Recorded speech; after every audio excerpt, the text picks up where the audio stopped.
আসসালামু আলাইকুম। আলহামদুলিল্লাহ। অনেকদিন ধরে ভাবতেছিলাম ঘি তোলা ভিডিও করব এবং আপনাদের সাথে শেয়ার করব। আমাদের ক্রিম সেপারেট করার মেশিন রয়েছে। কিন্তু সেই মেশিন দিয়ে আমরা এখনো কাজ করতে পারি না। কারণ মেশিনে একটু প্রবলেম হওয়ার কারণে ওইটা ঠিক করতে দিয়েছি। তো এই যে ঘি বানানো দেখতেছে আমার আম্মু জাল দিচ্ছে, রান্নাঘরে জাল দিচ্ছে। তো আম্মু মাঝে মধ্যে কি করে যে রাত্রে যে গরুটা দোহন করে, যেটা গরু অনেক দুধ হয়, ওই গরুটা রাত্রে আবার দুধ দহন করে ফ্রিজে রাখতে হয়। তো প্রতি রাত্রেই হালে চাকররা গায়ে দহন করে এসে দুধটা ফ্রিজে রেখে দেয়। ওই ফ্রিজ থেকে যে যখন সকালবেলা দুধটা বের করে তখন ওপরে যে ননিটা পড়ে ওইটা আমার আম্মু কী করে, ওইটা তুলে সেপারেট করে ফ্রিজে রেখে দেয়। আর ওইটা যখন বেশি হয়ে যায়, অনেক লাইক হাফ কেজি খানেক হয়ে যায়, তখন আম্মু জাল দিয়ে এইভাবে মানে ঘিটা তৈরি করে। অনেক মাধ্যমেই আপনারা ঘি তৈরি করতে পারবেন, যাকে একদম খাঁটি ঘি বলে। এক হচ্ছে আপনি ওই যেটা বললাম, ফ্রিজে রেখে নুনি তুলে ওপর থেকে যে দুধের ওপর নুনি পড়ে ওইটা তুলে রাখতে পারেন। আবার এক দুধ জাল দিয়ে জাল করে করে সর করে ওইটা তুলে ঘি বানাতে পারেন। আর এক হচ্ছে আপনার আলাদাই ক্রিম সেপারেট মেশিন আছে, যেটার মাধ্যমে অরিজিনাল দুধ দিবেন এবং ওই দুধ থেকেই দুধ এবং ক্রিম সেপারেট হয়ে যাবে। ওই ক্রিম থেকে পরবর্তীতে এইভাবে জাল করেই কিন্তু আপনারা খাঁটি ঘি তৈরি করতে পারেন।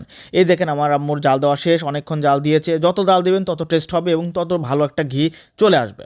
তো আম্মু আমাদের ঢাকাতে দেওয়ার জন্য ২ বাটি করে ২টা বয়ামে দিবে এখন।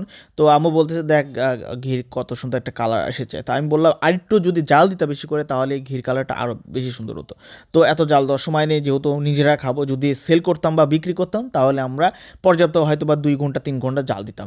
এটা যত জ্বালাবেন তত ঘির এটা তত সুগন্ধ আসবে এবং ঘির কালারটা সুন্দর আসবে। দেখেন অনেক সুন্দর এবং একদম অথেন্টিক কালার এসেছে। এখানে কোনো মানে কোনো কেমিক্যাল নাই, কোনো কিচ্ছু নেই, একদম র এবং অথেন্টিক জিনিউন খাঁটি ঘি যাকে বলে। তো কিছু আমরা খাবো আর কিছু ২টা নিয়ে যাব ঢাকাতে। আমরা আবার বানিয়ে আবার খেতে পারবে, যেহেতু আমরা ঢাকাতে থাকি। তো দুর্দান্ত এই ঘি ফ্লেভারটা।